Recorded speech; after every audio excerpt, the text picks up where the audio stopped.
Hello everyone, welcome to the channel. I am doctor Alisha Gupta और आज के इस वीडियो में हम जानेंगे कि हम बीपी मशीन को कैसे यूज़ करते हैं। तो जो हमारा फर्स्ट पॉइंट है, जब भी हम इस मशीन को यूज़ कर रहे हैं हमें इस तरीके से अपराइट पोजीशन में बैठना है।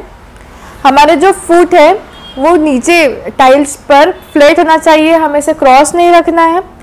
नेक्स्ट, हमारा जो हार्ट का प्लेसमेंट होता है वो हार्ट लेवल पे होना चाहिए। इस तरीके से हार्ट लेवल पर होना चाहिए। जो पाम है वो ऊपर की ओर फेस करेगा। और याद रखिए कि जो हमारा हाथ है वो सपोर्टिव होना चाहिए इस तरीके से, या फिर ज़्यादा ऊपर ज़्यादा नीचे नहीं रखना है क्योंकि इससे हमारी रीडिंग डिफ्लेक्ट हो सकती है। तो आइए हम देखते हैं इस मशीन को कैसे यूज़ करते हैं। तो ये है हमारा ओमरॉन का बीपी मशीन, जिसे मैं लगभग 4 साल से यूज़ कर रही हूँ और इसमें 5 साल की वारंटी होती है।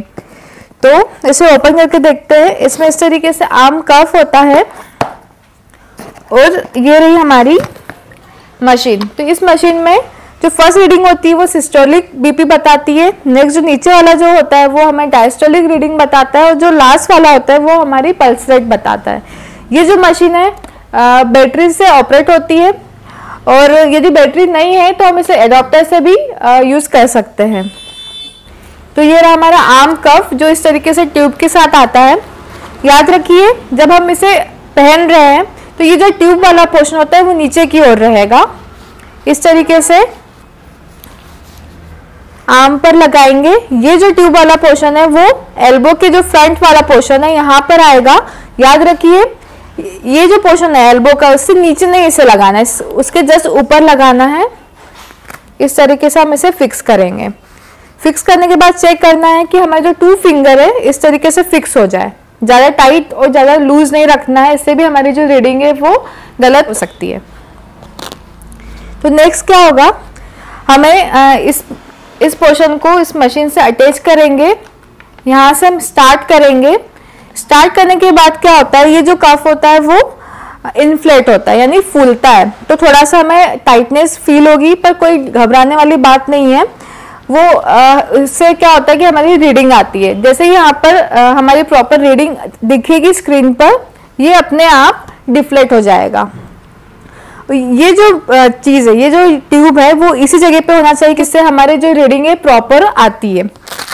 अब हम बात करते हैं इसके रेंज के बारे में। तो इसकी जो नॉर्मल रेंज होती है वो 120 होती है, यानी हमारी जो सिस्टोलिक रीडिंग होगी वो 120 होगी और जो डायस्टोलिक रीडिंग होगी वो 80 होगी। यदि हमारी रीडिंग इसके आसपास आ रही है तो ये नॉर्मल होता है। नेक्स्ट जो है, यदि हमारी रीडिंग यानी जो सिस्टोलिक रीडिंग है वो 120 से 130 के बीच में है और जो डायस्टोलिक यानी जो नीचे वाली जो रीडिंग है वो 80 से कम है, तो उस समय हमें लाइफस्टाइल चेंज करना चाहिए। हमें सबसे पहला कि हमारा जो डाइट प्लान है वो चेंज करें, खाने में नमक ना ले, एक्सरसाइज करें। ये सारी चीज़ें यदि हम फॉलो करते हैं तो हम हमारे बीपी को मेंटेन रख सकते हैं।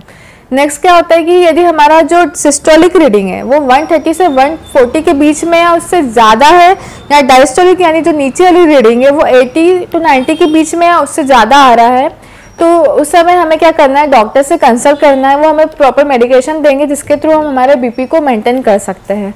और यदि हमारा बीपी 180 से ज़्यादा है, यानी जो सिस्टोलिक है 180 से ज़्यादा है और जो डायस्टोलिक है वो 120 से ज़्यादा है, तो वो हमारे लिए मेडिकल इमरजेंसी है। हमें तुरंत ही डॉक्टर को कंसल्ट करना है, हमें हॉस्पिटल जाना चाहिए।